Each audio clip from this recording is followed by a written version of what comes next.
Talong yan talong. Sa mahilig ng talong, gaya namin dito, mahilig sa talong, pangsalba sa pang araw-araw.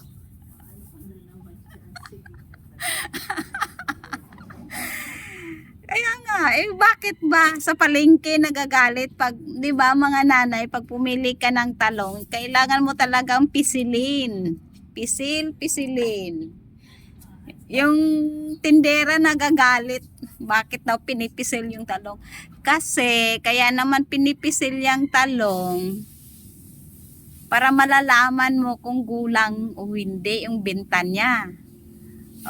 Ito, malambot. Kasi maliit pa naman.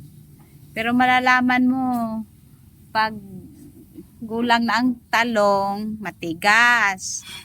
Tapos, nag-a-action na siyang mag-birthday sa dulo. Yan. Maliliit lang yung talong namin dito dahil hindi na lumalaki. Kinakain agad. Dahil wala kaming ulam. Ay, maraming benefits yung talong Kala nyo lang. Pero google nyo na lang. Hindi ko yung tanda. Pero ang pinakamagandang benefits sa talong ay nagpa-lower daw ng bad cholesterol. Yun lang tanda ko kasi maraming bad cholesterol dyan. Saka maganda daw to sa skin.